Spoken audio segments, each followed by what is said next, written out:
¿Alguna vez has sentido que sonríes por fuera, pero por dentro, estás completamente roto? Y si te dijera que hay personas que llevan años sentándose en la iglesia, cantando himnos, diciendo amén con los labios, mientras su alma grita en silencio, pidiendo auxilio. Y si te dijera que hay un poder divino, oculto a los ojos del mundo, pero revelado a los que perseveran, que puede sostener, restaurar y levantar incluso a los que ya no tienen fuerzas ni para orar.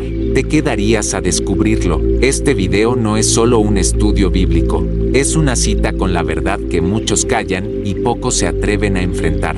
Vamos a hablar del dolor escondido detrás de una sonrisa, de la soledad disfrazada de espiritualidad, de esa oscuridad que no se nota desde fuera, pero que consume por dentro. Hoy vamos a entrar en el alma de una mujer que conocía a Dios, pero se estaba ahogando sin que nadie lo supiera. Y más allá de la historia, vas a descubrir algo que podría reflejar tu propia vida sin que siquiera lo hayas notado, porque detrás de la depresión no siempre hay incredulidad.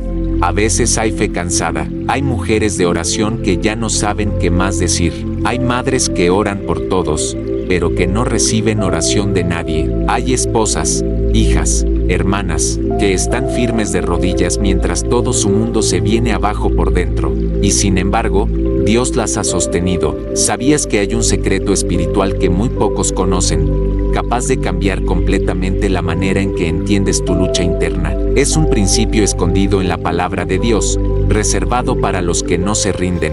Este principio no solo puede darte fuerzas, puede devolverte el aliento de vida. Hoy no estás aquí por casualidad.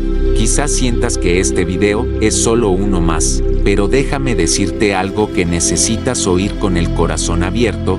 Dios te ha traído aquí porque quiere hablarte, y lo que vas a escuchar hoy puede ser el principio de tu restauración, o la respuesta a la oración de alguien que amas. En los próximos minutos, vamos a explorar cómo Dios trata con el alma abatida, cómo Él mira más allá de las apariencias, y cómo, incluso cuando parece que ya nadie está contigo, Él permanece fiel.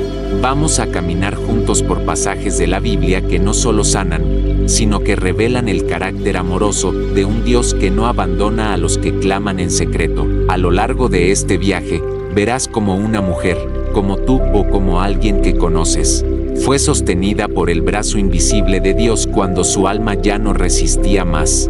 Y si te quedas hasta el final, descubrirás una enseñanza reveladora, una promesa olvidada, casi secreta, que puede ser la llave que abra las puertas de tu alma y de tu sanidad emocional. Antes de que empecemos con el estudio bíblico, quiero invitarte a hacer algo muy importante. Escribe en los comentarios la frase "Estoy con Cristo". Esta pequeña acción es mucho más que un comentario, es una declaración espiritual, es un acto de compromiso con tu fe, incluso en medio del cansancio y del dolor. Y al escribirlo, estarás dando un paso hacia la luz. Ahora, si le das me gusta a este video, no solo estarás bendiciendo tu vida, estarás obligando al algoritmo de YouTube a mostrar este mensaje a otras personas que también están luchando en silencio. Estarás siendo parte de una red de apoyo espiritual que lleva el consuelo de Dios a los rincones más oscuros del alma. Gracias por hacerlo. Estoy orgulloso de ti por ser parte de este canal, porque aquí no estamos jugando con palabras, estamos tocando almas. Aquí, lo que tú haces tiene peso eterno. Cada suscripción, cada comentario, cada acción, es una semilla sembrada en tierra buena. Reflexiona conmigo un instante. Cuando te suscribes a este canal, no solo estás recibiendo contenido, estás diciendo sí a un espacio donde Dios puede hablarte en cualquier momento del día o de la noche. Estás diciendo: Señor, necesito más de ti, incluso a través de una pantalla. Y eso, créeme, tiene valor en el cielo. Miles de personas, en lugares donde no hay una iglesia cerca, están usando este contenido como su sostén espiritual, como su refugio en la tormenta. Así que cuando participas, cuando comentas, cuando das like, estás alimentando esa red invisible que sostiene a muchos. Por eso te animo ahora mismo. Comenta "Estoy con Cristo", suscríbete si aún no lo has hecho y prepárate, porque la penúltima enseñanza de hoy podría contener la clave para desbloquear una bendición que llevas tiempo esperando. Y, si te vas antes, podrías perderte justo el punto donde Dios planea hablarte. Quédate, escucha, abre tu corazón. Este no es solo un video, este es un llamado divino. Ahora sí, vamos a comenzar este viaje de fe, de sanidad y revelación. La oración silenciosa de Ana. Hay momentos en los que el alma está tan herida, tan rota, que las palabras simplemente no salen. No por falta de fe, sino por un exceso de peso en el corazón. La historia de Ana, contada en el primer libro de Samuel, es la historia de una mujer cuya tristeza la consumía en lo profundo. A los ojos de los demás, era estéril, sin hijos.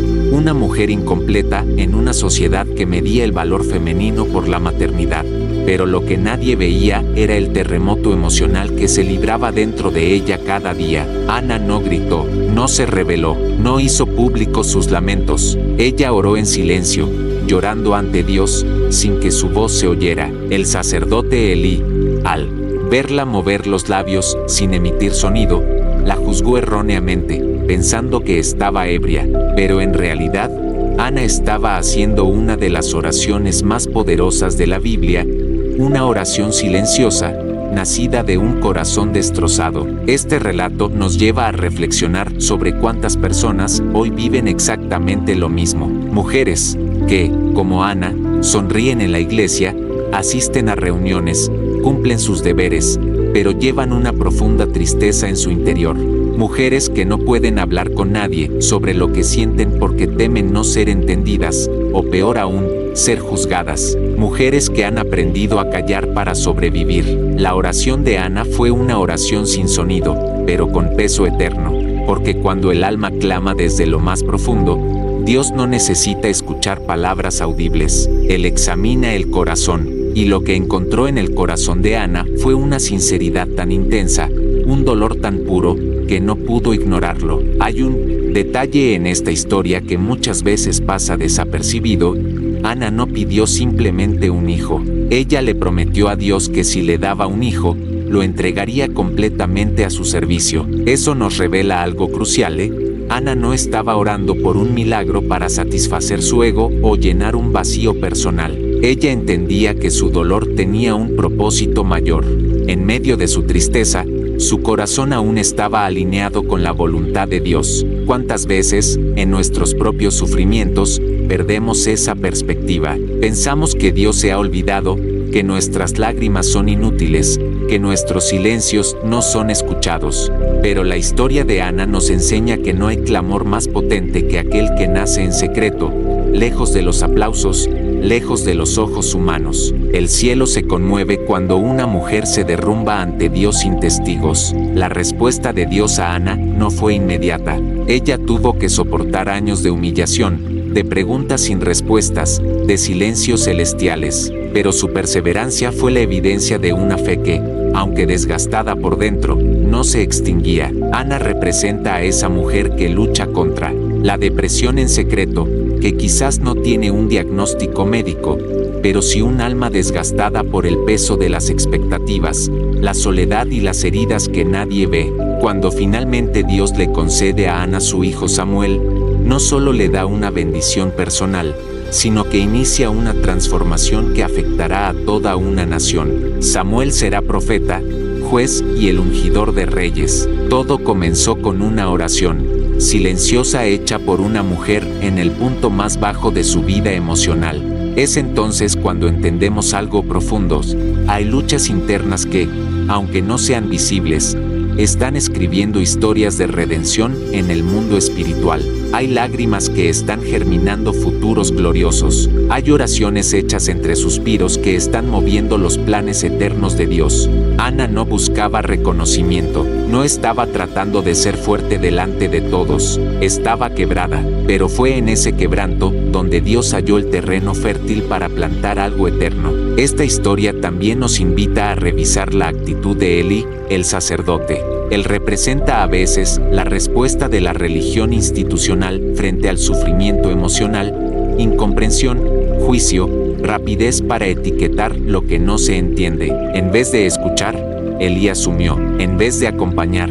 Criticó. ¿Cuántas Anas se han alejado de las iglesias porque encontraron más juicio que consuelo? ¿Cuántas personas han dejado de orar porque fueron malinterpretadas en su dolor más sincero? Elí, al darse cuenta de su error, bendice a Ana, pero ese momento revela un principio espiritual vital. La iglesia necesita desarrollar una mayor sensibilidad hacia los que sufren en silencio. El quebranto emocional no es sinónimo de falta de fe. A veces, es precisamente la mayor evidencia de una fe real, una fe que persiste aun cuando todo dentro de ti grita por rendirse.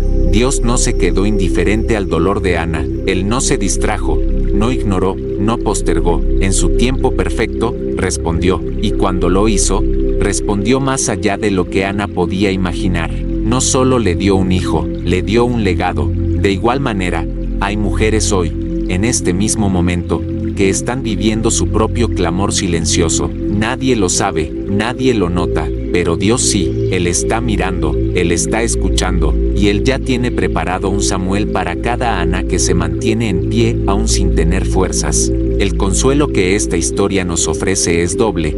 Primero, que no estamos solas en nuestras luchas emocionales, y segundo, que cuando llevamos nuestras batallas al altar, aunque nadie nos escuche, el cielo sí lo hace. Ana no fue una mujer perfecta, no fue una heroína de película, fue una mujer real, como tantas otras, que enfrentó un vacío interior profundo, pero fue sostenida por un Dios que no necesita ruido para actuar, un Dios que actúa en los silencios, que responde en los quebrantos, que transforma la tristeza en semilla de redención. La próxima vez que sientas que estás sola, que nadie te comprende, recuerda a Ana, y recuerda que tu oración, aunque sea muda, tiene un eco eterno en el corazón de Dios, porque no hay batalla emocional que escape a su mirada, ni tristeza que no pueda redimir. Y cuando sientas que ya no puedes más, haz como Ana, ve al altar, no para fingir fortaleza, sino para mostrar tu fragilidad, porque es precisamente allí, en esa entrega total, donde Dios empieza a obrar. 2. Cuando el alma ya no quiere levantarse, hay días en que abrir los ojos ya es una batalla ganada, días en que el cuerpo se mueve, pero el corazón permanece acostado, días en que las promesas que antes nos daban esperanza, ahora parecen lejanas. A veces, el alma entra en un estado de cansancio tan profundo que ni las lágrimas quieren salir. No se trata solo de tristeza, es algo más denso, es como una niebla que lo cubre todo, incluso la fe. David, el hombre que mató a Goliat, que escribió tantos salmos, que fue llamado el hombre conforme al corazón de Dios, también pasó por momentos así. En el Salmo 42, declara, ¿por qué te abates, oh alma mía, y por qué te turbas dentro de mí? Espera en Dios, porque aún he de alabarle, salvación mía y Dios mío. Este es uno de los pasajes más honestos y transparentes de toda la Escritura. No hay adornos, no hay intentos de parecer fuerte, solo hay un hombre hablando consigo mismo, tratando de recordar que su fe sigue allí, aunque no la sienta. ¿Te has hablado alguna vez a ti mismo así? ¿Has tenido que recordarte que Dios está contigo cuando todo dentro de ti grita lo contrario? La depresión espiritual no siempre se ve, no siempre tiene nombre, a veces viene acompañada de pecado oculto, de hábitos que uno no ha logrado dejar, de cadenas que siguen apretando incluso después de haber pedido perdón 1000 veces. La culpa se convierte en compañera silenciosa, el autojuicio se instala, y lo que era una lucha puntual se convierte en un estilo de vida sin paz. Aquí es donde muchos se pierden. Piensan que, porque siguen cayendo en lo mismo, Dios ya se ha cansado, que ya no hay más oportunidad, que la misericordia tiene un límite. Pero no es así. Si tú que estás viendo este video llevas tiempo luchando con un pecado que te domina, si hay un vicio que prometiste abandonar 1000 veces pero siempre vuelve, escucha esto con atención. No estás solo, no estás sola. Dios no se ha ido, y lo más importante, si existe una salida. Yo también estuve allí. No hablo como un maestro desde una cátedra, sino como alguien que caminó por ese mismo desierto. Por años viví atado a cadenas que nadie conocía. Por fuera, todo parecía bien. Por dentro, estaba perdiendo la guerra, hasta que entendí algo fundamental. El cambio no ocurre solamente con fuerza de voluntad, ni con frases motivacionales, ni con sentir culpa. El verdadero cambio empieza cuando dejas de intentar impresionar a Dios y te rindes por completo. Fue entonces cuando Dios me llevó paso a paso en un proceso que no solo me liberó, sino que me transformó desde dentro. No fue fácil, no fue rápido, pero fue real. Y si tú estás listo para dar ese paso, quiero invitarte con todo mi corazón a mirar el video que está en el primer comentario fijado. En ese video comparto el proceso completo que viví, lo que descubrí en la palabra, y el método espiritual que me llevó a una libertad que antes creía imposible. No es un mensaje más, es el testimonio vivo de que Dios todavía libera, que Él todavía transforma, que aún hay esperanza, incluso para quienes sienten que ya lo intentaron todo. No tienes que seguir luchando solo, no tienes que esconder tu dolor, ni vivir con culpa cada vez que caes. Ese video puede ser el principio de tu restauración. Solo tienes que dar el primer paso con fe. Haz clic en ese link, no por curiosidad, hazlo con hambre espiritual, hazlo porque sabes que no puedes seguir igual, porque hay un propósito esperando ser desatado en tu vida, pero para alcanzarlo, necesitas soltar lo que te está robando la paz. Dios no se cansa de ti, no está decepcionado de ti. Él te está llamando hoy, ahora, a tomar su mano, a caminar ese camino de regreso. Y aunque no será fácil, nunca estarás solo. Tú no eres tu pecado, no eres tu caída. Eres un hijo, una hija, por quien Cristo dio su vida. No dejes que la culpa te siga alejando. No dejes que la tristeza decida tu destino. Haz clic en ese video, mira con atención. Deja que el Espíritu Santo te muestre lo que también puede hacer contigo. Y después de verlo, prepárate, porque muchos de los que han hecho ese proceso me han escrito diciendo que, por primera vez en años, sienten que están respirando de verdad. Ahora, volvamos a la historia. David, después de hablar con su alma, hizo algo que cambió todo, recordó. En el mismo salmo, dice que recordaba los días en que iba con la multitud al santuario de Dios, entre voces de alegría y alabanza. Es como si estuviera diciendo, aunque hoy estoy apagado, yo sé lo que sentí cuando estaba encendido, y me aferro a eso. A veces, cuando todo dentro de ti parece muerto, tienes que recordarte lo que viviste con Dios, no para comparar, sino para confiar. Si antes te levantó, lo hará otra vez. Si antes te habló, volverá a hablarte. Si antes te sostuvo, no te soltará ahora. David no estaba exento del sufrimiento emocional. A lo largo de su vida, enfrentó traiciones, pérdidas, culpa, humillación y exilio. Su alma conocía la angustia, pero también conocía el refugio, y allí, en medio del abismo, volvía una y otra vez al lugar seguro, la presencia de Dios. Esa es la clave, no negar el dolor, no maquillarlo con frases vacías, sino reconocerlo y llevarlo al único lugar donde puede ser sanado. Hoy, si tu alma está abatida, turbada, si has perdido el gozo de la salvación, haz como David. Háblale a tu alma, dile, espera en Dios, no porque lo sientas, sino porque sabes que Él no falla, porque, aunque tú te hayas soltado, Él aún te sostiene. Y no olvides, hay un camino para salir.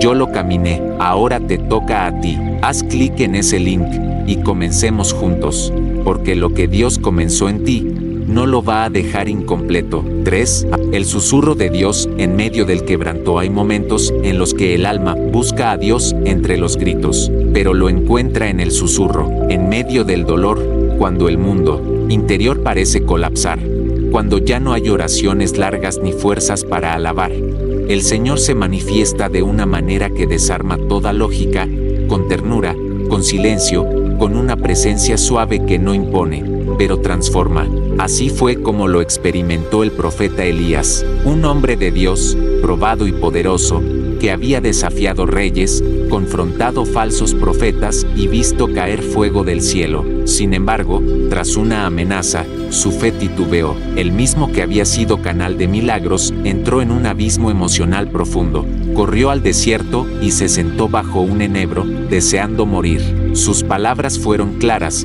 basta ya, oh Jehová, quítame la vida. ¿Puedes imaginarlo? Un siervo de Dios, reconocido por su fervor, completamente abatido, deseando que todo termine, no porque hubiera pecado, no porque hubiese abandonado la fe, sino porque su alma ya no soportaba más la carga. Es en este momento cuando vemos una de las intervenciones más conmovedoras de Dios hacia un corazón desgastado. No lo reprendió, no lo acusó, en lugar de eso, le envió un ángel, pero no para sermonearlo, sino para cocinarle. El ángel horneó un pan sobre las brasas y le llevó agua, le permitió dormir, le dio descanso, y aquí encontramos una verdad que transforma por dentro. Dios no exige fuerza cuando el alma está quebrada. Él primero alimenta, luego fortalece, y solo después, habla. Elías fue conducido por el ángel durante 40 días hasta el monte Horeb. Allí, escondido en una cueva, se dio otro momento sagrado. Dios le preguntó, ¿qué haces aquí, Elías? No para obtener información, sino para confrontar su corazón con amor. Y lo que ocurrió después es profundamente revelador. Dios le dijo que se preparara porque él iba a pasar. Entonces vino un fuerte viento que rompía los montes, pero Dios no estaba en el viento. Luego un terremoto, pero Dios no estaba en el terremoto. Luego un fuego, pero Dios no estaba en el fuego. Finalmente, vino un silbo apacible y delicado, y fue allí donde estaba Dios. El mensaje era claro. Elías estaba acostumbrado al Dios del fuego, de lo espectacular, de lo visible, pero Dios le estaba enseñando una nueva faceta, la de un padre que se acerca sin ruido, que sana sin alarde, que restaura con paciencia. En medio de la depresión, muchos esperan un gran milagro, un sacudón, una señal que los despierte, pero, a menudo, Dios se manifiesta en formas que solo un corazón atento puede reconocer, no para impresionar, sino para acompañar, no para forzar, sino para invitar. Cuando alguien está emocionalmente abatido, lo que más necesita no es explicación, sino presencia, y eso fue lo que Dios le ofreció a Elías, una presencia suave, constante, íntima. Después del susurro, Dios no solo levantó a Elías, le dio una nueva asignación, le reveló que no estaba solo, que había 7,000 que no se habían doblado ante Baal, le mostró que su perspectiva estaba nublada por el dolor, pero que la realidad espiritual era distinta. Esta historia nos revela algo esencial. La depresión no es una señal de falta de espiritualidad, es una condición del alma que también afecta a los escogidos, y Dios no se escandaliza por eso. Él no rechaza al que se siente débil, al contrario, se acerca más, con pan caliente, con descanso, con una voz suave. ¿Cuántas veces hemos juzgado nuestro abatimiento como señal de derrota espiritual? ¿Cuántas veces nos hemos acusado por sentir lo que sentimos, como si la tristeza fuera pecado? Pero Elías nos enseña que hasta los más grandes siervos pueden colapsar emocionalmente, y más aún, que cuando eso sucede, Dios no se aleja, Dios se acerca. ¿Te has escondido en una cueva como Elías? ¿Has sentido que tu historia ya terminó? ¿Que no hay más que puedas hacer? ¿Que tu vida ha perdido sentido? Entonces escucha bien. Dios no ha terminado contigo, aún en ese lugar oscuro.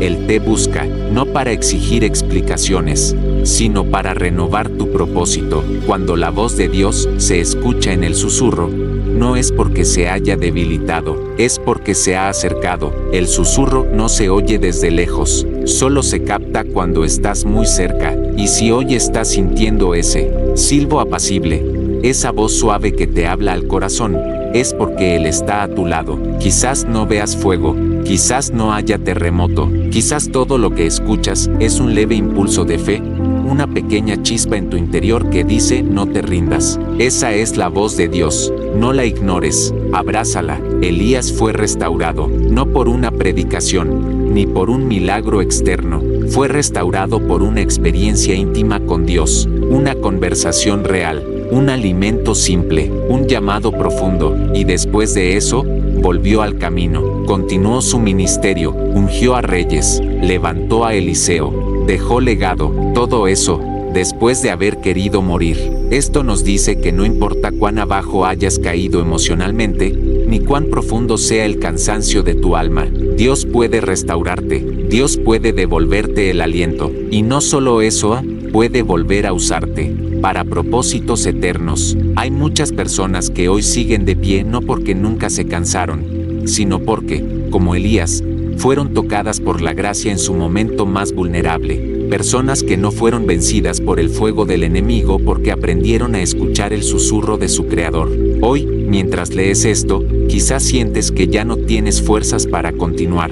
Tal vez, incluso has pensado que Dios ya no quiere saber nada de ti. Pero si aún estás aquí, si aún puedes escuchar, si aún puedes respirar, eso es señal de que el susurro sigue presente. Él aún está contigo. No busques grandes señales, no esperes terremotos. Escucha la voz suave, esa voz que te dice que eres amado, que no estás solo, que aún hay pan caliente para ti en el desierto, y que el camino no ha terminado. Dios restauró a Elías, y puede restaurarte a ti también, porque donde termina tu fuerza, empieza la suya. Donde termina tu lógica, empieza su misericordia, y donde termina tu visión, Él te muestra el propósito. Tal vez hoy no puedas hacer grandes oraciones, tal vez no puedas cantar, tal vez solo puedas sentarte y llorar, pero eso es suficiente, porque el Dios del susurro está muy cerca de los que tienen el corazón quebrantado, y cuando Dios susurra,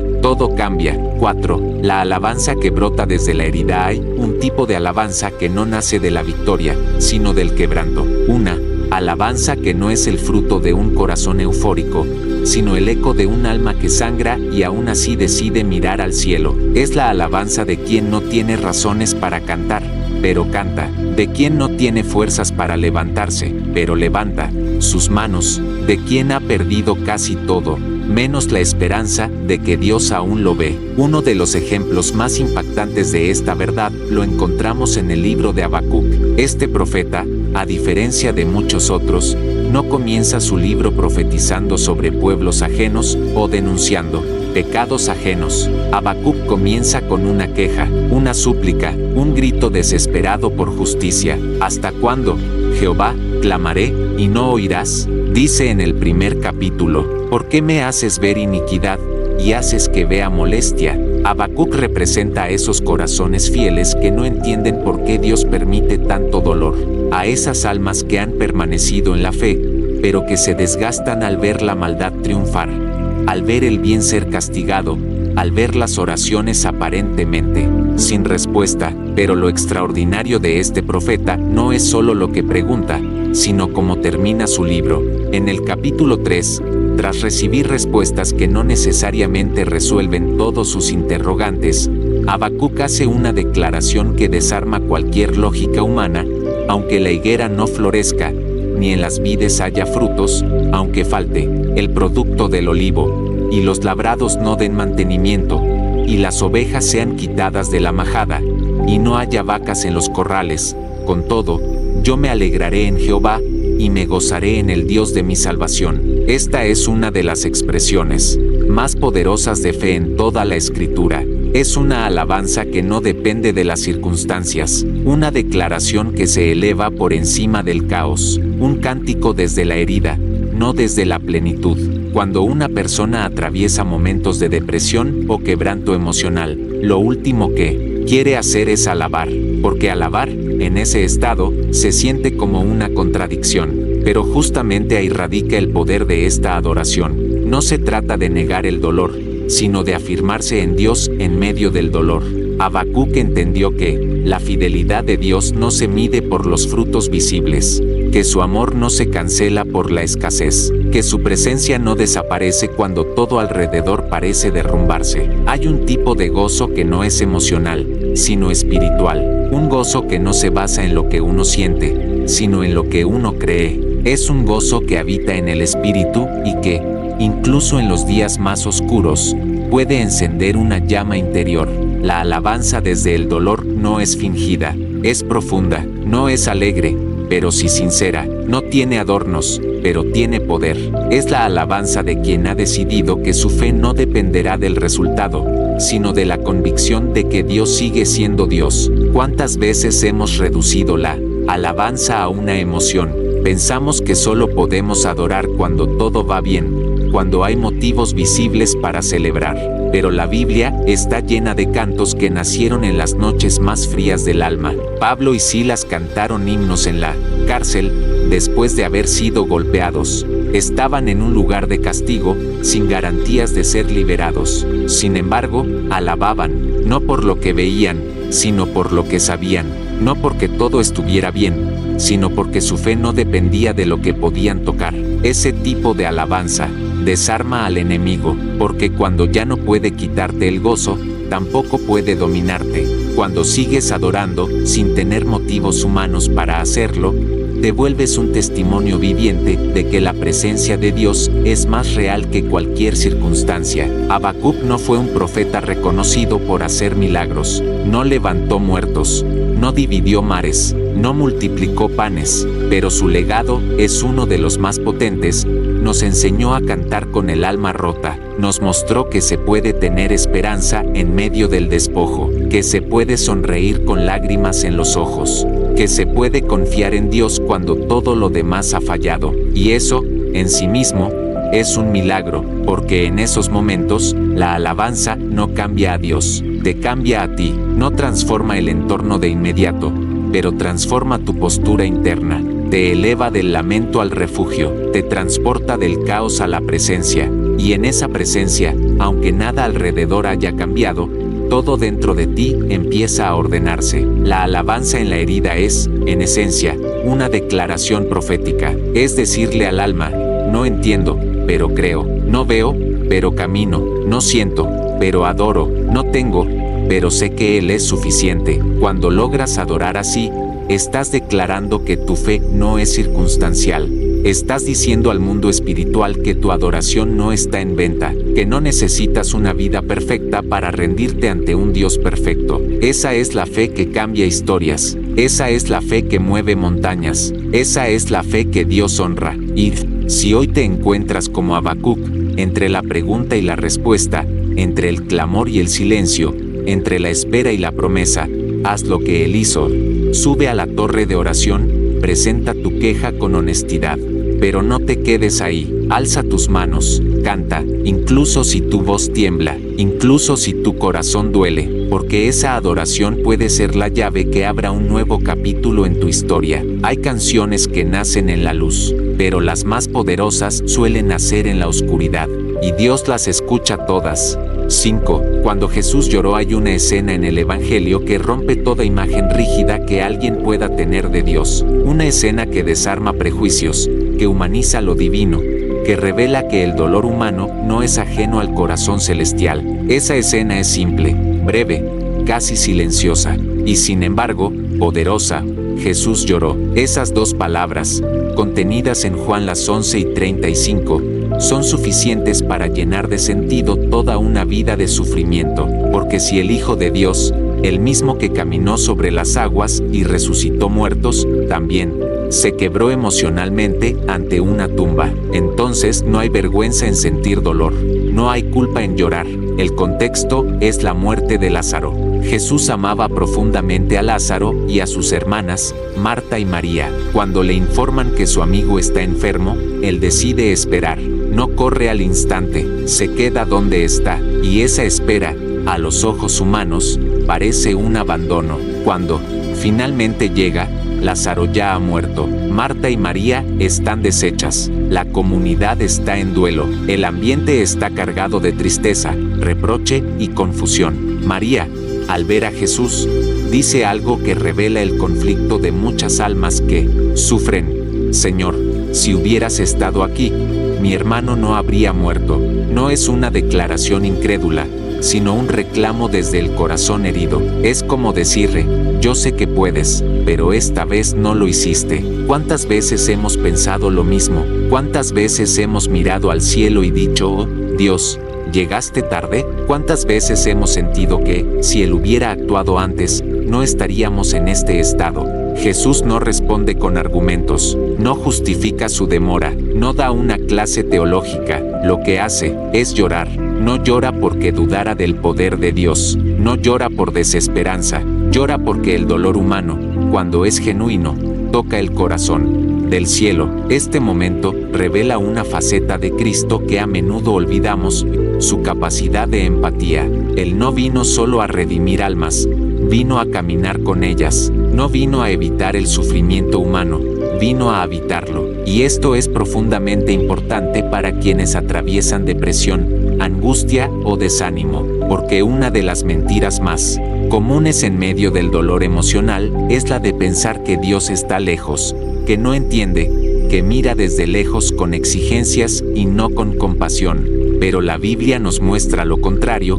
Dios se acerca al dolor, lo abraza y llora con nosotros. Jesús sabía que iba a resucitar a Lázaro, sabía que la muerte no tenía la última palabra, y sin embargo, lloró, porque el hecho de que el final sea glorioso no anula el dolor del proceso. Eso es lo que muchos necesitan comprender. No estás mal por llorar, no estás en pecado por sentirte roto, no estás siendo débil por atravesar tristeza. El llanto de Jesús legitima las lágrimas humanas, les da sentido, les da un lugar dentro de la espiritualidad. Cuando Jesús se aproxima a la tumba, algo más ocurre, se estremece en espíritu. La palabra usada en el griego original indica una agitación interior profunda, incluso una ira santa, no contra las personas, sino contra la muerte, contra el dolor, contra el pecado que produce sufrimiento.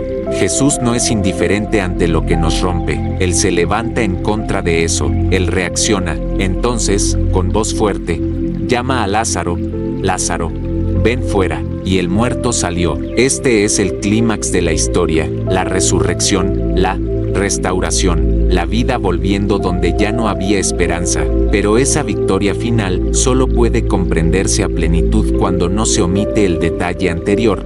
Jesús lloró. Eso significa que nuestro Salvador no es ajeno a nuestras emociones, que no solo quiere levantarnos, sino también acompañarnos mientras estamos caídos, que no solo celebra cuando vencemos, sino que también nos abraza cuando perdemos. La depresión, la ansiedad, el desánimo, no lo asustan, no lo alejan, no lo decepcionan, al contrario, lo atraen, porque el Dios que llora en la tumba de su amigo es el mismo que entra en los lugares oscuros del alma para decirnos: yo también he sentido esto, yo también he sufrido, y estoy contigo. Este pasaje también nos invita a mirar a las hermanas de Lázaro. Marta se enfrenta al maestro con su lógica, le dice: yo sé que resucitará en la resurrección del día postrero. Es una fe doctrinal, correcta, pero distante. Jesús le responde: yo soy la resurrección y la vida. En otras palabras, le dice: no pongas tu esperanza solo en el futuro. Yo estoy aquí, ahora, presente. Ese es uno de los grandes consuelos del Evangelio. La presencia de Cristo no es una promesa lejana, es una realidad cercana. Él está aquí, incluso en medio del llanto, incluso en medio del duelo, incluso cuando todo parece perdido. Después de la resurrección de Lázaro, la vida de esa familia fue marcada para siempre. Pero lo más precioso no fue solo que recuperaron a su hermano, fue que conocieron una dimensión de Jesús que va más allá del poder.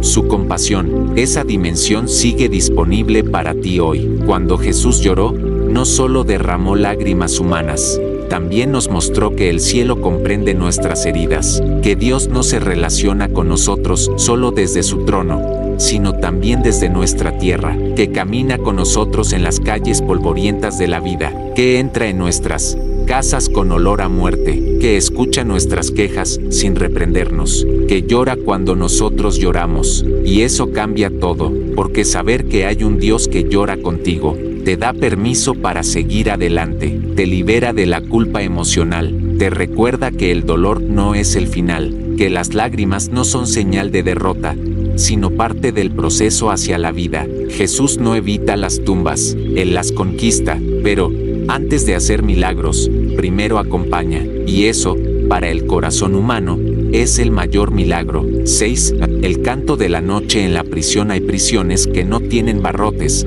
pero encierran el alma, cárceles invisibles donde los días pasan lentos, los pensamientos se repiten como ecos agobiantes, y la esperanza parece ser una visita que no llega. Muchas personas viven así, caminan, trabajan, hablan, pero por dentro están encerradas por el miedo, por la culpa, por traumas del pasado, por heridas que aún sangran. La depresión, en muchas ocasiones, se parece a eso, a un encierro interior sin salida visible, y sin embargo, la Biblia nos presenta una historia desconcertante, una historia donde, en el lugar más oscuro, se levantó un canto, donde, en la medianoche, en lo más profundo de una celda, dos hombres decidieron adorar.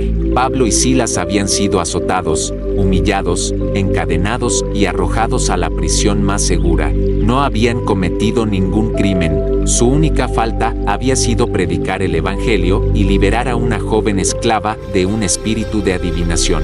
Por hacer el bien, fueron castigados. Por ser fieles a Dios, terminaron heridos, sangrando, sin atención médica, sin garantías. Humanamente, tenían todas las razones para rendirse, y sin embargo, en la profundidad de la noche, mientras los demás presos dormían o sufrían en silencio, algo ocurrió, pero a medianoche, orando Pablo y Silas, cantaban himnos a Dios, y los presos los oían. No fue una canción triunfante, no fue una alabanza alegre por la libertad obtenida, fue un canto en medio del dolor, un acto de fe cruda, una adoración que nacía desde lo más profundo del quebranto. Este momento revela un principio espiritual profundo. La noche no apaga la fe, la prisión no cancela la adoración, el dolor no destruye el propósito. Pablo y Silas no estaban ignorando su sufrimiento, no estaban fingiendo que todo iba bien. Ellos sabían exactamente dónde estaban, sentían cada herida en su cuerpo, pero también sabían a quién pertenecían. Y eso bastó. Cuando el alma está atrapada en una prisión emocional, cantar parece absurdo, orar parece inútil, levantar las manos parece imposible, pero son precisamente esos actos los que pueden romper las cadenas invisibles que nos atan. La Biblia continúa diciendo que mientras ellos cantaban, ocurrió un terremoto, las puertas se abrieron, las cadenas se soltaron, pero aquí viene lo más extraordinario: no huyeron, se quedaron, porque su adoración no era una estrategia para escapar, sino una expresión de confianza en Dios, fuera cual fuera el resultado. En otras palabras, no estaban alabando para que Dios los liberara, estaban alabando porque sabían que, aunque no los liberara, Él seguía siendo digno. Eso es adoración verdadera. La mayoría de las personas, al enfrentarse con la depresión o el sufrimiento emocional, buscan salidas inmediatas, soluciones rápidas, y cuando éstas no aparecen, sienten que todo se ha perdido. Pero esta historia nos enseña algo completamente diferente. Hay poder en permanecer, en adorar incluso cuando nada cambia, en confiar incluso cuando no se ve la salida. Otro detalle clave es que los otros presos los escuchaban. Ellos también estaban encerrados, ellos también conocían el dolor, pero no sabían lo que era cantar en la oscuridad. La adoración de Pablo y Silas no solo los fortaleció a ellos mismos, transformó el ambiente, cambió la atmósfera de la prisión, porque la fe genuina no solo bendice al que la ejerce, sino que también impacta a los que lo rodean. Muchos que luchan con la depresión creen que su dolor es inútil, que no sirve para nada, pero cuando ese dolor es entregado a Dios, se convierte en testimonio, en faro, en semilla. Hay otros observando, otros oyendo, otros que, al verte adorar en medio del valle, reciben esperanza. El carcelero, al ver las puertas abiertas, pensó que todos habían escapado y quiso quitarse la vida. Pero Pablo lo detuvo. No te hagas ningún mal, pues todos estamos aquí, le dijo. Esa frase, dicha en una situación límite, salvó una vida. El hombre, estremecido, preguntó: ¿qué debo hacer para ser salvo? Y fue allí, en medio del dolor, que una familia entera conoció la salvación. Pablo y Silas no solo fueron liberados físicamente, se convirtieron en instrumento de salvación espiritual para otros. Esto nos enseña que la depresión, aunque oscura y dolorosa, no tiene la capacidad de anular el propósito de Dios en tu vida, que incluso en tus noches más frías, Él puede usarte para iluminar el camino de alguien más. Pablo no siempre fue así. Él conocía el orgullo, la violencia, la religión sin amor, pero Dios lo quebró, y en ese quebranto, lo reconstruyó como alguien capaz de cantar en la prisión, de convertir la celda en altar, de transformar el sufrimiento en testimonio. Quizás tú también estás siendo reconstruido, no para quedar igual, sino para brillar de otra manera, no para vivir sin cicatrices, sino para mostrar que Dios puede hacer algo hermoso, incluso con las partes rotas. La prisión de Pablo y Silas no fue su final. Fue su escenario, el lugar donde Dios se manifestó, el espacio donde lo invisible se volvió tangible, y así también puede ser contigo, porque en el reino de Dios, ninguna lágrima se desperdicia,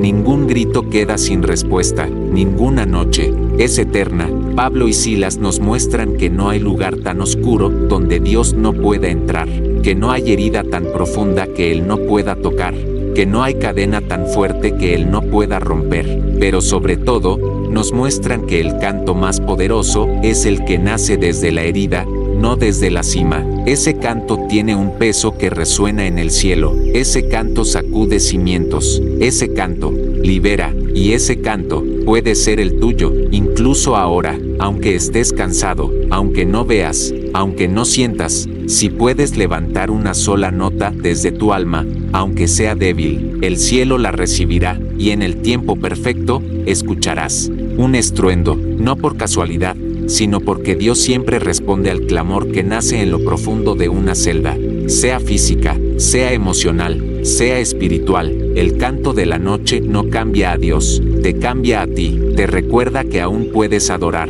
aún puedes respirar, aún puedes vivir, y en ese canto hay esperanza. 7. La restauración invisible de una mujer anónima. Al recorrer los evangelios, encontramos nombres memorables, milagros extraordinarios y personajes que dejaron una huella evidente.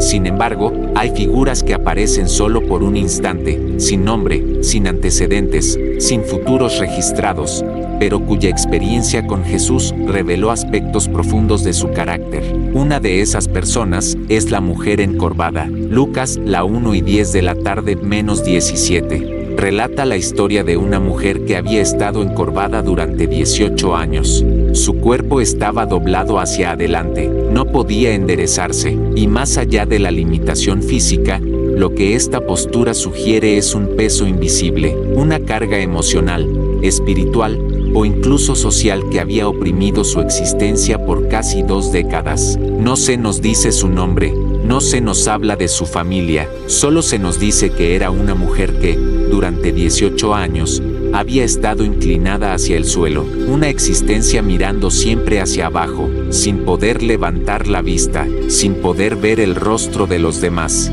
y quizás, sin poder recordar el cielo. Esa imagen es más que una condición médica, es una metáfora del alma humana cargada por años de culpa, tristeza, rechazo, cansancio emocional. Personas que no están encorvadas por fuera, pero que dentro de sí llevan un peso que les impide caminar con libertad, que han vivido tanto tiempo en esa condición que ya lo consideran normal, han aprendido a vivir torcidos, a convivir con la opresión. Lo más conmovedor del relato es que Jesús la vio, en medio de la sinagoga, en medio de los discursos, de los rituales, de la rutina. Sus ojos se posaron sobre una mujer invisible para el resto, una mujer que probablemente muchos ya habían ignorado, que quizás ni siquiera esperaba algo, que solo estaba ahí, como parte del paisaje, pero Jesús la ve, y no solo eso, la llama. Mujer, eres libre de tu enfermedad, le dice, y al imponerle las manos, ella se endereza al instante y glorifica a Dios. Este pasaje, aunque breve, está cargado de enseñanzas para todos aquellos que han luchado por años con cargas internas, con depresiones no diagnosticadas, con dolores emocionales arrastrados desde la infancia, con abusos que han dejado la espalda del alma encorvada hacia adentro. Jesús no solo sanó su cuerpo, la restauró a una posición de dignidad, le devolvió la postura erguida, la mirada hacia el cielo, la capacidad de ver de frente, y lo hizo sin que ella tuviera que gritar, sin que suplicara, sin que expusiera públicamente su dolor. Porque el amor de Dios no siempre espera que pidas, a veces simplemente te encuentra. Hay personas que llevan años acostumbradas al dolor, que ya no esperan ser sanadas, que han hecho de la tristeza una compañía cotidiana. Pero esta historia nos recuerda que el tiempo no limita a Dios, que 18 años de opresión pueden ser revertidos en un solo toque divino, que la resignación no es el final de la historia. La reacción de la mujer fue inmediata, glorificó a Dios, porque cuando alguien que ha vivido encorvado vuelve a erguirse, no hay otra respuesta posible que la gratitud, no solo por la curación física, sino porque en ese momento recobra la conciencia de su valor, de su identidad, de su propósito. Sin embargo, no todos celebraron el milagro. El principal de la sinagoga se indignó porque Jesús había sanado en sábado. Este detalle muestra una vez más cómo la religión estructurada, cuando pierde la compasión, puede convertirse en obstáculo para la obra de Dios. Mientras Jesús restauraba una vida, otros estaban más preocupados por las reglas. Esa tensión sigue vigente hoy. Hay quienes, en lugar de acercarse al que sufre, juzgan su dolor. Hay estructuras que, en lugar de liberar, refuerzan las cadenas.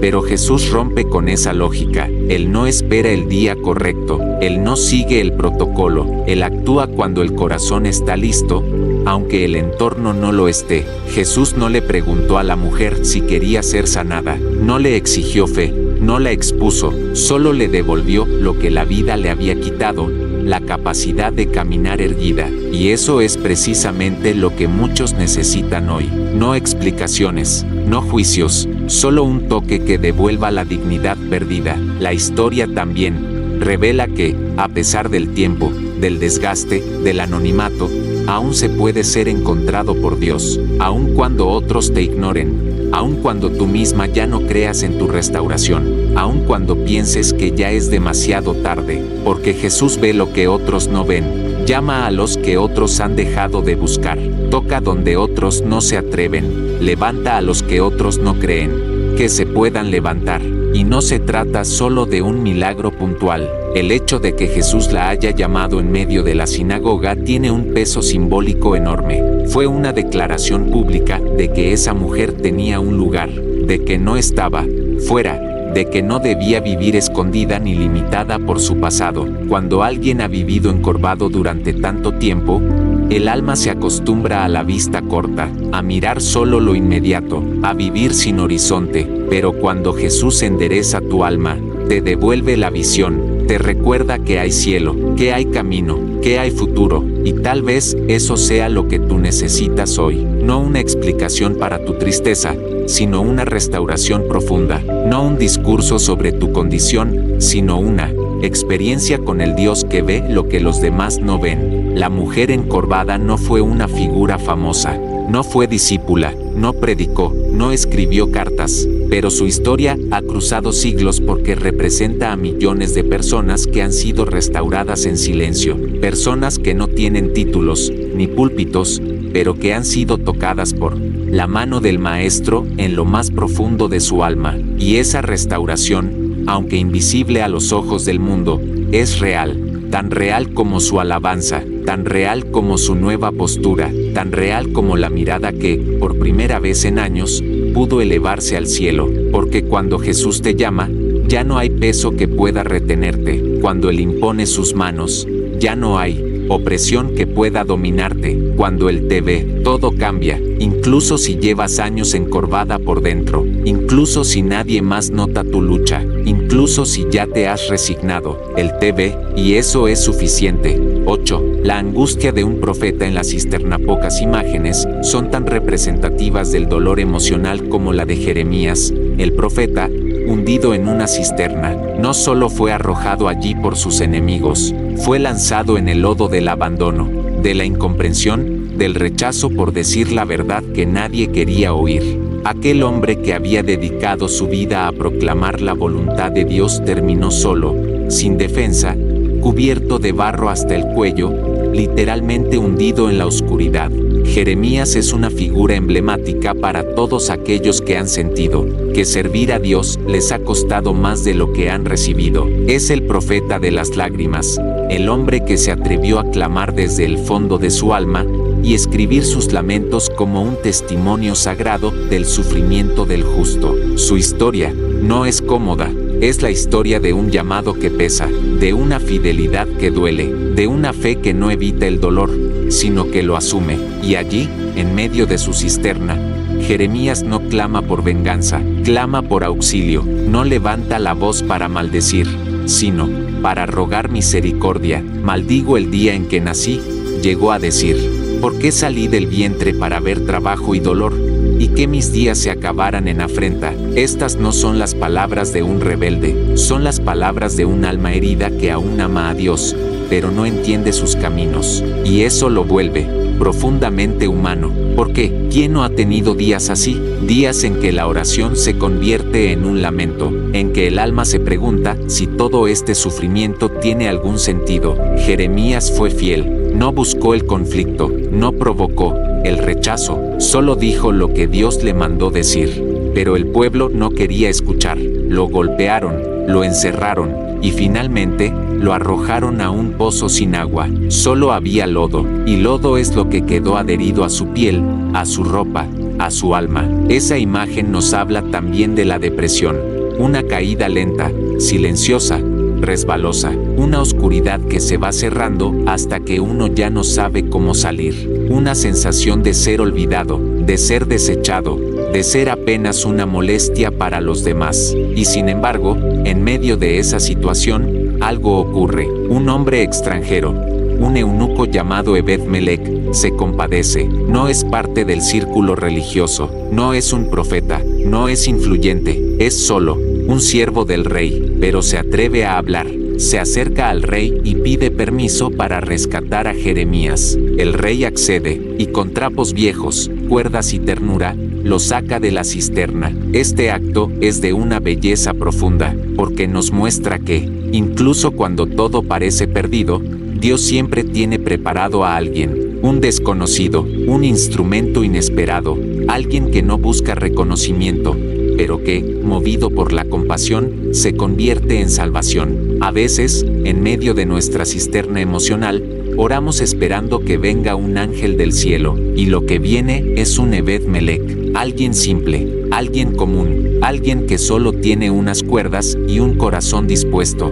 Pero eso basta, porque cuando Dios quiere levantarte, no necesita grandeza, solo necesita compasión, y cuando esa compasión aparece, el barro ya no es el final de tu historia. Jeremías fue rescatado, pero su dolor no fue negado, sus palabras de angustia quedaron registradas, y eso es importante, porque Dios no borra nuestro sufrimiento, lo transforma, no nos exige que finjamos que todo está bien, nos permite expresar lo que realmente sentimos, y a partir de ahí, empieza su obra redentora. El profeta siguió sufriendo después, su mensaje siguió siendo rechazado, su historia no se convirtió en un cuento de hadas, pero a través de su dolor, Dios habló a generaciones. Sus lágrimas se convirtieron en escritura sagrada, sus lamentos fueron elevados a la categoría de palabra viva. Eso nos recuerda que el sufrimiento, cuando es ofrecido a Dios, no queda en el vacío,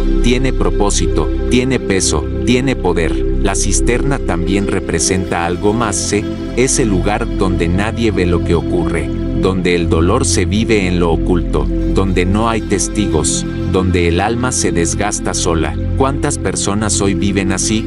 Con sonrisas en público, pero con barro hasta el cuello en lo secreto, con palabras amables hacia afuera, pero con gritos ahogados por dentro. Jeremías nos da permiso para reconocer ese estado, para no callarlo, para decir, estoy mal, no entiendo, esto duele, y al hacerlo, abre una puerta para que la restauración comience, porque mientras fingimos que todo está bien, el barro sigue subiendo, pero cuando confesamos nuestra condición, cuando gritamos desde la cisterna, entonces el cielo responde, y responde como respondió con Jeremías, con alguien que escucha, con alguien que actúa, con alguien que baja las cuerdas. La figura de Ebed-Melech también es una invitación, una llamada a ser ese instrumento para otros, a no pasar de largo ante el dolor ajeno, a no dejar que el sufrimiento de los demás se normalice, a ser respuesta donde hay clamor, porque a veces lo único que alguien necesita para no rendirse es que otra persona le diga: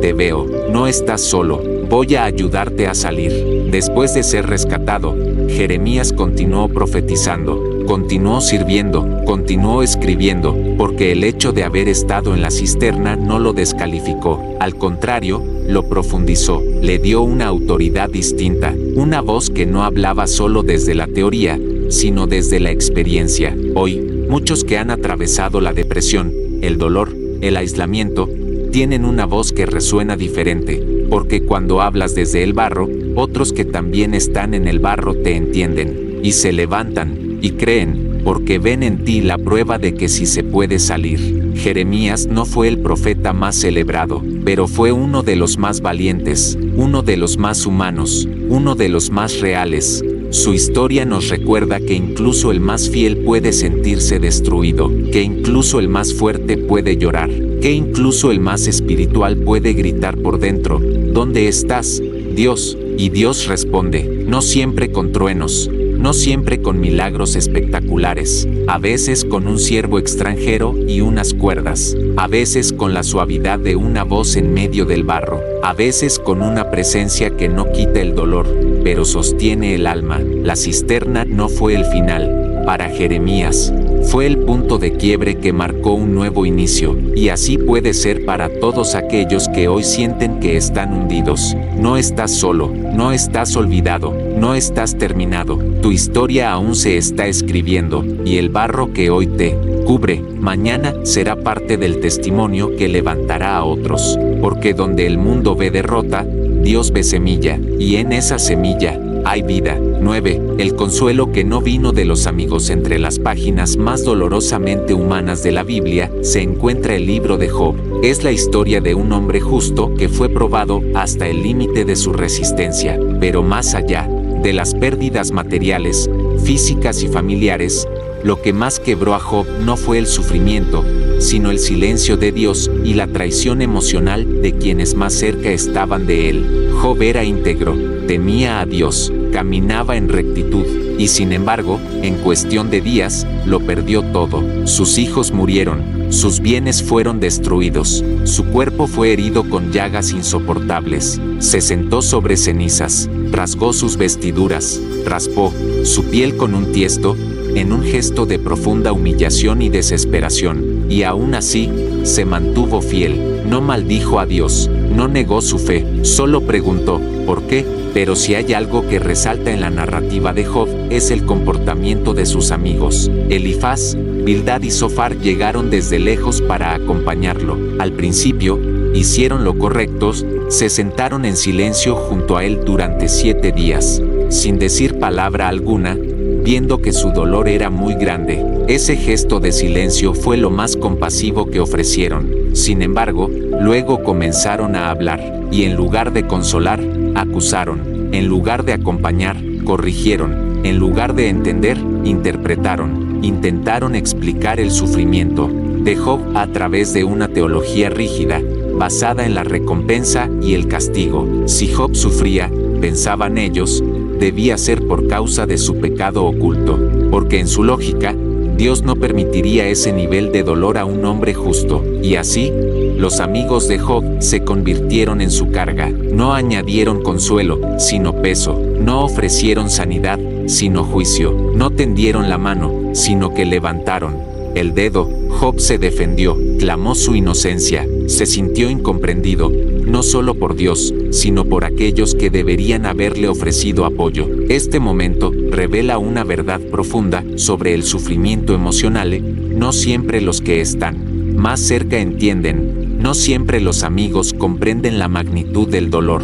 A veces, en su intento de explicar, lastiman, en su afán por corregir, hieren, en su necesidad de tener razón, destruyen la frágil estabilidad del alma herida. Muchas personas que atraviesan la depresión se sienten así, juzgadas, malinterpretadas, empujadas a dar explicaciones que no tienen, condenadas por su tristeza como si fuera pecado. El discurso de los amigos de Job representa esa voz cruel que, en vez de sanar, infecta, que en vez de levantar, hunde más. Job, en medio de sus llagas y ruinas, se atrevió a decir: mis íntimos amigos me aborrecieron, y los que yo amaba se volvieron contra mí. Esta confesión no habla solo de la soledad física, sino de la soledad existencial, esa sensación de que nadie comprende, de que estás gritando desde un pozo y nadie te oye, de que tu dolor ha sido invalidado incluso por aquellos en quienes confiabas. Y sin embargo, en esa oscuridad, Job hizo algo que lo distingue de tantos otros personajes bíblicos. No se desconectó de Dios, lo confrontó, lo buscó, lo cuestionó, pero nunca se alejó. En su desesperación, clamó por una audiencia con el Altísimo. ¿Quién me diera el saber dónde hallar a Dios? Decía, yo iría hasta su tribunal. Ese clamor es el grito de millones de personas que luchan con el dolor sin respuestas, que buscan a Dios, no para acusarlo, sino para entenderlo, que necesitan saber que no están solos, que su sufrimiento no es en vano, que su vida todavía tiene sentido. Y Dios escuchó, no respondió de inmediato, no interrumpió los discursos humanos con rapidez, pero cuando lo hizo, fue para corregir, no a Job, sino a sus amigos. Dios le dice a Elifaz: mi ira se encendió contra ti y tus dos compañeros, porque no habéis hablado de mí lo recto, como mi siervo Job. Esta declaración es estremecedora, porque valida la voz del quebrantado, porque honra el clamor del que sufre, porque demuestra que Dios prefiere un corazón herido pero honesto, antes que una teología fría y sin compasión. Dios defendió a Job, se reveló a él, habló desde el torbellino, no le dio todas las respuestas, pero le mostró su grandeza, le recordó que hay misterios más grandes que el sufrimiento, que hay propósitos que no caben en la lógica humana, que su soberanía no se explica, se adora. Job, al ver la majestad de Dios, se quebranta aún más. De oídas te había oído, mas ahora mis ojos te ven. Y en esa visión, en ese encuentro, Job se rinde, no porque haya obtenido explicaciones, sino porque entendió que Dios es suficiente. Este es uno de los mensajes más profundos del libro. No todo sufrimiento tiene explicación, pero todo sufrimiento puede encontrar redención en la presencia de Dios, que no necesitamos comprender para ser restaurados, que no se trata de respuestas, sino de encuentros. Job fue restaurado, Dios le devolvió el doble de lo que había perdido, pero eso, aunque importante, no es el centro de la historia. El centro es el proceso, la transformación, la revelación, la fe purificada, la dignidad recuperada, la voz defendida, el alma consolada, para quienes han sido heridos por sus propios amigos, para quienes han sido acusados en medio de su dolor, para quienes han sido silenciados por no encajar en la idea de espiritualidad ajena. Job es una luz, un testigo, un hermano en el dolor, una prueba de que se puede sufrir profundamente y seguir siendo amado por Dios. El libro de Job no responde a la pregunta del porqué del sufrimiento, pero responde al quién es Dios. Él es el que está, el que escucha, el que interviene, el que no deja que el dolor sea el punto final, el que restaura sin borrar el proceso, el que levanta sin ignorar las heridas. Y tal vez ese sea el mayor consuelo, saber que, aun si el mundo no entiende, aun si los más cercanos fallan, aun si todo parece perdido, Dios permanece, y cuando Él habla, todo el discurso humano queda en silencio, y en ese silencio, el alma comienza a sanar. Has llegado hasta aquí, y eso, aunque quizás no lo notes ahora, dice mucho más de ti de lo que imaginas. Muy pocos llegan hasta el final de una reflexión como esta, muy pocos soportan el silencio, el peso, el espejo, que representa mirar de frente su dolor, sus dudas, sus caídas y su fe cansada. Tú sí llegaste, y eso no es casualidad. Es porque algo dentro de ti aún cree, aún espera, aún clama. Hoy has escuchado historias que no se predican con frecuencia. No son relatos de conquista, sino de caída. No de multitudes, sino de soledad. No de victoria inmediata, sino de fidelidad sostenida en medio del quebranto. Historias de mujeres y hombres que, como tú, vivieron noches oscuras, días sin sentido, oraciones sin respuesta, amistades que se volvieron heridas, silencios de Dios que dolieron más que cualquier palabra, pero también son historias de restauración, de un Dios que no se ausenta, aunque parezca callado, de un Dios que camina entre llagas, que toca barro, que llora, que llama, que endereza espaldas, que se sienta en las cenizas con el alma rota. Quiero que comentes una frase, no una cualquiera, sino una que testifique que has sido tocado por lo que has oído hoy. Escribe: Dios me vio cuando yo mismo no me veía, porque eso es exactamente lo que ha pasado aquí. En medio de tantas voces, de tanto ruido, Él te vio, Él te llamó, Él te sostuvo, Él te está hablando. Tu presencia hasta el final es una señal de que tienes sed, de que tu alma no está dormida, de que, aunque herida, no está muerta. Y si tú has llegado hasta aquí, es porque Dios tiene planes contigo, planes que no mueren en el dolor, que no se cancelan por tus caídas, que no dependen de tu fuerza, sino de tu rendición. Ahora quiero pedirte algo más. Mira a tu alrededor. Piensa en cuántas personas conoces que están luchando con cargas invisibles, con prisiones del alma, con heridas que nadie nota. Este video puede ser una herramienta de Dios para llegar a ellas. Compártelo, no por rutina, no por compromiso. Compártelo porque hay alguien allá afuera que necesita saber que no está solo, que hay una salida, que Dios también llora, también abraza, también restaura. Y si aún no estás suscrito a este canal, te invito a hacerlo con el corazón, porque aquí no se trata de números, se trata de almas, de espacio seguro para los cansados, de mensajes que no buscan entretener, sino sanar.